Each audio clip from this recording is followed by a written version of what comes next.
PCC president పదవిని ఆశించడంలో మీకున్న qualifications ఏం చెప్పదలుచుకున్నారు? నాకంటే బెస్ట్ క్వాలిఫికేషన్స్ ఉన్నవాళ్ళు ఈరోజు పోటీలో లేరేమో అని అనుకుంటున్నాను. అంటే మీ పార్టీలో చాలామంది ఉద్దండులు కూడా ఉన్నారు. మరి 100% నాకంటే ఉద్దండులు ఉండవచ్చు, పెద్దవాళ్ళు ఉండవచ్చు, గొప్పవాళ్ళు ఉండవచ్చు, చిన్నవాళ్ళు ఉండవచ్చు, వయసులో ఇవన్నీ ఉంటాయి. All type of equations, all type of representations ఉంటాయి.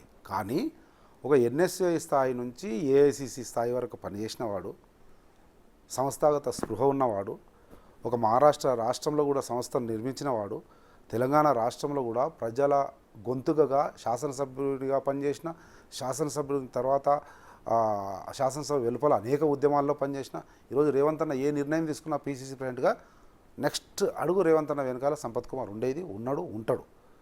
ఆ రకంగా అన్ని ఉద్యమాల్లో 10 సంవత్సరాలండి. ఈరోజు తెలంగాణ రాష్ట్ర ప్రజల గుండె చప్పుడును తెలంగాణ సమాజానికి వినిపించినాం. రేవంత్ అన్న నాయకత్వంలో తెలంగాణ రాష్ట్రంలో కాంగ్రెస్ పార్టీని ఆవిష్కరించిన ప్రభుత్వంగా దాంట్లో నా కంట్రిబ్యూషన్ ఉంది. 3 సార్లు జైలుకు పోయినా, 22 కేసులు పెట్టించుకున్నా. ఎప్పుడు ఎక్కడ మీటింగ్ అయినా సంపత్ కుమార్ స్పీచ్ లేకుండా ఉండదు. ఏ మీటింగ్ అరేంజ్మెంట్ చేయాలన్నా తెల్లారులు కష్టపడడంలో సంపత్ ఉన్నాడు.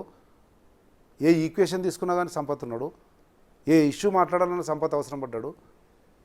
అనేక రకాల త్యాగాలు. నాకు టికెట్ ఇచ్చి తీసుకున్నారు. ఒకసారి మీకు తెలుసా, ఎమ్మెల్యే టికెట్ ఇచ్చి బీఫామ్ ఇచ్చి నామినేషన్ వేసిన తర్వాత నా టికెట్ బియాండ్ ద రీజన్స్, నా టికెట్ కట్ చేసినటువంటి నాయకులు ఒకరు బీజేపీలో ఉన్నారు, ఇప్పుడు ఒకరు టీఆర్ఎస్లో ఉన్నారు. బట్ సంపత్ కుమార్ మాత్రం కమిట్మెంట్ తోటి కాంగ్రెస్లోనే ఉన్నాడు. అందుకే కాంగ్రెస్ పార్టీ మళ్ళీ ఎమ్మెల్యే చేసింది.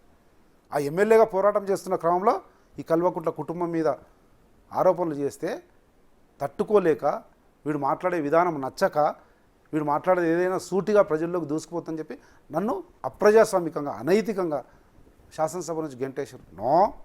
No regrets. I fought for the party, I fought for the people of Telangana. ఓడిపోవడానికి ప్రధాన కారణం ఏం చెప్పదలుచుకున్నారు మీరు? రీసెంట్గా మొన్న ఓడిపోవడానికి మీరు అన్నట్లు 100% excellent question. With in the party, out side the party.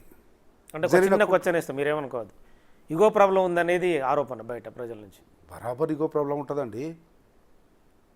మీరు జర్నలిస్టు స్థాయిలో మీరు ఏ ప్రశ్నలు అడుగుతున్నారో, ఏ ప్రశ్నలు అడగాలో అవి అడిగినంత వరకు ఏమి ప్రజలకు నేతకు మధ్య ఇగో ప్రాబ్లమ్స్ ఉండకూడదు కదా? నో, ప్రజలకు నేతకు మధ్యలో ఇగో ప్రాబ్లం కాదు. లీడర్లు with in the party, with in the పార్టీలో ఉన్న వాళ్ళు కొంతమంది, ఒక మాదిగ సామాజిక వర్గం అవునన్నా కాదన్నా తెలంగాణ రాష్ట్రంలో single largest caste is Madiga. We are the dominating segment social. అందరికీ తెలిసిన విషయం. అయితే అటువంటోడు వస్తే ఈరోజే ఏ సెక్రటరీ ఉన్నాడు, యంగ్ ఉన్నాడు, మాట్లాడగలుగుతాడు, ఓకల్ ఉన్నాడు, అగ్రెసివ్ ఉన్నాడు. ఒక్కసారి ఎమ్మెల్యే అయిందండి సంపత్ కుమార్. పాపం బీదోడు ఒక్కసారి ఎమ్మెల్యే అయితేనే, ఒక్కసారి 4-5 సార్లు ఎమ్మెల్యేలు అయిన వాళ్ళకు రానటువంటి అవకాశం నాకు వచ్చింది. నా పార్టీ కూడా ఇచ్చింది. నా జానారెడ్డి ఇచ్చిండు. ఆనాటి నా పిసిసి ప్రెసిడెంట్ ఉత్తమ్ కుమార్ రెడ్డి ఇచ్చిండు. ఆనాడు మా పార్టీలో లేకున్నా నాకు అత్యంత ప్రియమైన మా ముద్దుల అన్నయ్య రేవంత్ అన్న వేరే పార్టీలో ఉన్నా నన్ను గైడ్ చేసిండు సీనియర్గా. ఆ కాగితం ఇచ్చిండు, ఈ కాగితం, సంపద ఈ సబ్జెక్ట్ మాట్లాడుతున్నాం, దీనికి సంబంధించిన డాక్యుమెంట్ ఇది. ఇట్లా అందరి సహకారంతో ఆ రోజు విప్పుగా ఉండి ఒకటే టర్ములు అయినా కానీ ప్రజల హృదయాల్లో అరే క్షేత్రస్థాయిలో ఉండే సమస్యలను ఆవిష్కరించగలుగుతాడు సంపత్ కుమార్ అనేటువంటి ఒక పర్సెప్షన్, ఒక ఇంప్రెషన్ క్రియేట్ చేయగలిగిన.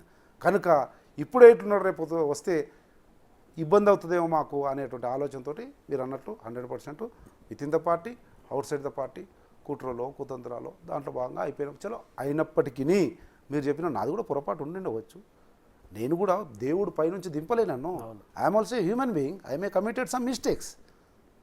నేను కూడా కొన్ని తప్పులు చేసిండవచ్చు. ఆ తప్పులను సరిదిద్దుకుంటాం. ప్రజలు శిక్ష చేసిర్రు, అనుభవిస్తున్న శిక్షను సరిదిద్దుకుంటా మళ్ళీ ప్రజలను ఒప్పించడానికి మీరు అన్నట్లు ఈగో ఉన్న లీడర్లు, కుట్రలు చేసే కుట్రలను అధిగమించిపోవడానికి ప్రయత్నం నాకు ఐఎమ్ ఫేస్డ్ అండి. Already I was gone through. కుట్రలను ఛేదించి ఎదిరించి వచ్చిన, మోసాలను ఛేదించి ఎదిరించి వచ్చిన. చెప్తున్నా కదా, నా టికెట్ కట్ చేసిరండి అర్ధరాత్రి. అయినా కసి మీద పనిచేసిన, ఇంకా అసెంబ్లీకి నుంచి బయటికి వెళ్ళగొట్టిరండి. అయినా కసి మీద, కల్వకుంట్ల కుటుంబం మీద, టీఆర్ఎస్ మీద పనిచేసి. సో ఇప్పుడు ఇదే క్వశ్చన్, కసి అంటున్నారు కాబట్టి ఒకవేళ మీకు కనుక పీసీసీ ఇవ్వకుంటే అదే కసి సంపత్ కుమార్లో ఉంటుందా? ఇవ్వకపోతే కసి, ఇస్తే కసి కాదు. పార్టీకి పనిచేయాలనే కసి ఉండాలి. తెలంగాణ రాష్ట్ర ప్రజల హృదయాలను తాకే విధంగా మన పరిపాలన ఉండాలనే దాని మీద కసి ఉండాలి. మన పార్టీ 10 కాలాల పాటు తెలంగాణ అసంతృప్తి ఉంటుంది కదా సంపత్ కుమార్కి. మరి అసంతృప్తిని ఎట్లా దిగమింగుతాడు? అదే అంటున్నా. అసంతృప్తి, ఆ రోజు ఎంపీ టికెట్ రాలేదని అసంతృప్తి, లేకపోతే మొన్న ఏదో జరిగిందని అసంతృప్తి. ఆ రోజు అసంతృప్తి, 3 రోజుల తర్వాతనో 3 నెలల తర్వాతనో డెఫినెట్గా సంపత్ కుమార్ సంతృప్తి పరుస్తాడు రేవంత్ అన్న అన్నటువంటి నమ్మకం విశ్వాసం ఉంది. అదే అధిష్టానం కూడా తప్పకుండా నా సేవలను గుర్తిస్తుంది అన్నటువంటి నమ్మకం విశ్వాసంతో